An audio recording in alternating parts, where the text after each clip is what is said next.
Next up, we have BJ Ojulari, the edge defender out of LSU, who is just a really interesting player to watch, being that one of the first videos I had on the channel was evaluating his brother, Azeez Ojulari, who I thought was a very solid player out of Georgia, obviously on the New York Giants now, and has had some solid production through 2 years.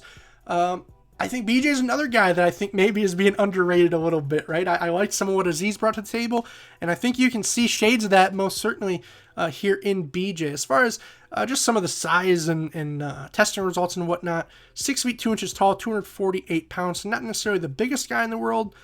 Maybe someone who, you might see those numbers and say, oh, he needs to be an outside linebacker, and there might be some credence to that, right? Not saying he can't ever put his hand in the dirt, but probably more of an outside linebacker at the next level.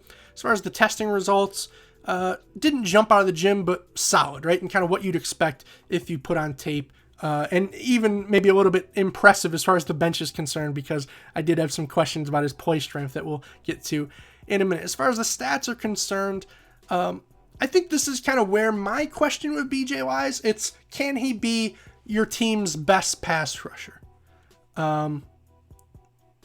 That's kind of to be determined for me, because I have a really good grade on him, but he's never really produced to the extent that you'd like to see out of some of these other top picks, let alone in college. Who knows what's going to happen at the NFL, right? Going up against even better and stringier competition. So I think if I was a team drafting Ojulari, I'd want to put him with some other solid D linemen already. Not saying that he can't.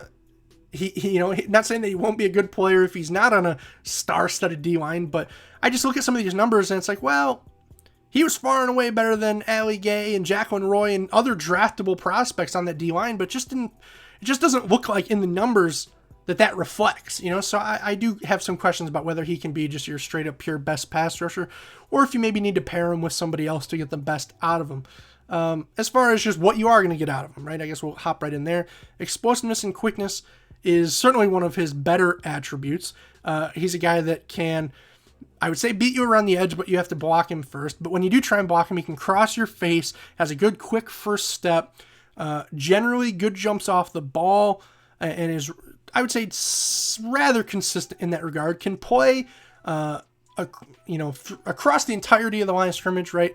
I don't want to say up and down, because that'll give the impression he could be, a 3-tech or a 1-tech, right? I don't mean in that regard. I mean, he's able to make plays on sort of that lateral plane, as well as on a just sort of penetration basis. As far as the ability to set edge and anchor, I did think there were some concerns. Again, I sort of mentioned the play strength, and you can kind of see him get worked a little bit at times, even by tight ends, right? And this is the one area where I would say was far and away his biggest weakness. That's why I kind of called that out during bench. I gave him a 9 out of 15 here. That's a play where, you got to either wrong arm the guy or keep contained. You don't want to dip inside there and give up leverage. I should note he's number 9, or number 8 rather, in the entirety of the UCLA clips here today. This is a game from last season before we changed numbers, but just leaves a little bit to be desired, no question. That's why I think he needs to be a stand-up outside linebacker, right? You see the difference between what I'm saying and what LSU is saying is they have him as the widest guy outside the 1-tech, the widest guy outside the 3-tech. And then he's going up against tackles and guys who have 55, 65, 70 pounds on him. I think you need to have a 4-tech inside of him, take on some of those blocks, and then let him feast and play with some of those tight ends who he matches up a little bit better at. That said, hand usage, one of the more refined guys in the draft. And it's hard to sometimes show that in a video like this if he's not just hitting quick, instant sheds and everything, but just as far as an understanding of pass rushing and playing that chess game, very similar to his brother, he does it very well. He understands where he's at in relation to the QB at all times. He understands if the first move fails, I got to hit him with a counter. If that doesn't work, I got to work back to the opposite edge. If that doesn't work, I got to work back to the opposite edge, right? And then boom, you have him in on a sack. It's just plays like that you don't really see, and he can win off an initial move, right? He'll long arm you right into the QB's lap if you let him. But for me, what was really impressive is just the understanding of working edges, countering counters, and using a variety of moves, right? And like I said, a video like this doesn't do it justice. You got to see him throughout the entirety of the game. He's actually one of, I would say, the top 2 as far as hand usage was concerned, and you could argue he's number 1. As far as the flexibility and bend is concerned, and this is where things start to get fun, I give him a 14.5 out of 15. I don't want to say he's like a bendy straw out there, but he can dip and get around the edge with the best of them, right? And again, it's something that is sometimes tough to capture in some of these clips, but you can see it just hitting these guys with, I know kids like to call it ghost moves, but he can just round the corner and this is where he does have play strength, right?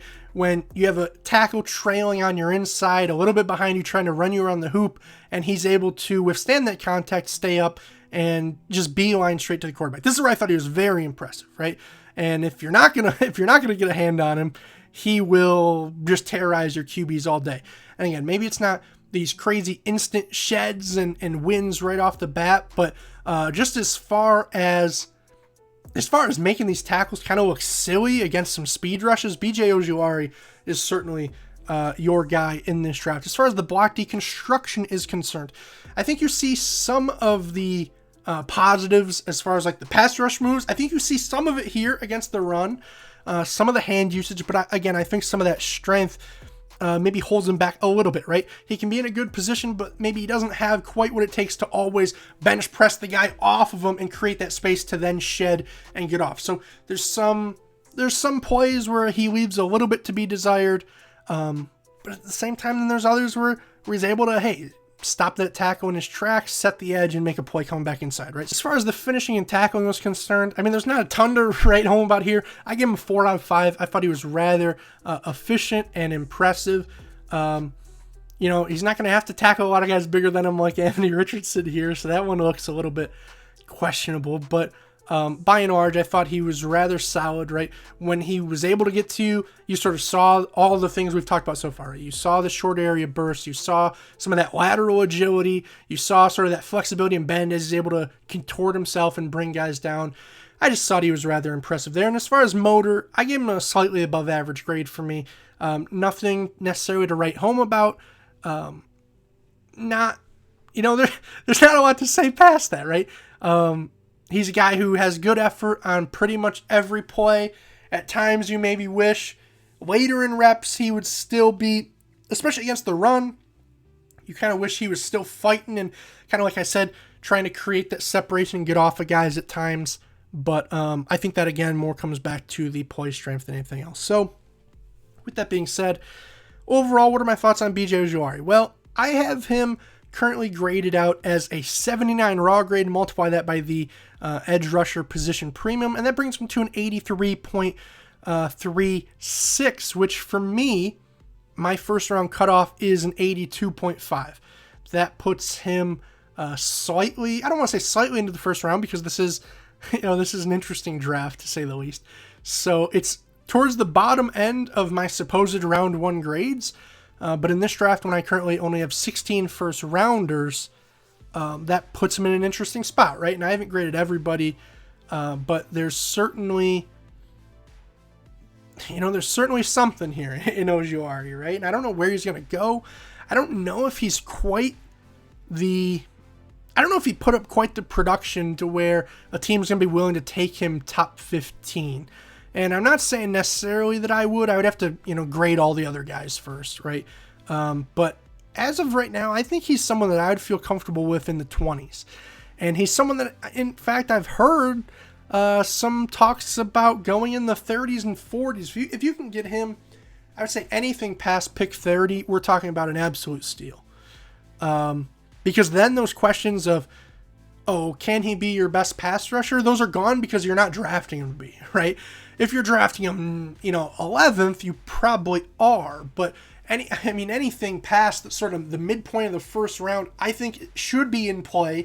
And especially as we get into day 2, he would be the type of guy that if I was a GM and he was there when I went to bed on Thursday, I'd be calling all day Friday to try and get that 32nd, 33rd pick, right? To try and move up to get him. Because he's the type of guy that I think can really be a force opposite of some other solid defensive linemen on your team. And even if you don't have other great guys, I think he can still make an impact just because of how refined his hands are, the understanding of sort of that chess game off the edge, some of the explosive traits, the quickness, the finishing and tackling, which I thought was solid, as well as a solid motor, which I didn't have a lot to say about. So overall, like I said, very good player. I'll be very excited to see where he goes. Again, I think he projects a little bit more for a 3-4 team, I would say. I think that's certainly fair to say. But if you were a 4-3 team and took him, I don't want to say all hope is lost, right? By any means. But I would just say you might be in for a little bit more of a rocky road for the sole fact that he can struggle to set the edge at times, right? He can struggle going up against some of those bigger, stronger tackles. And I'm worried that that could get exemplified at the next level. So I think in the right scheme, on the right team, I think we are talking about a very, very solid player here in BJ Ojulari, and someone for me worthy of one of my later first-round grades, which, again, puts him kind of in that late teens, early 20s range, I would say, at the absolute latest. So, yeah, with that being said, that's really all I have for you guys in this one. I'll be excited to see where he goes. Let me know in the comment section down below what your thoughts on not only BJ are, but I'm sure most of you are here after he's drafted. So tell me what your thoughts are and how he fits on your team.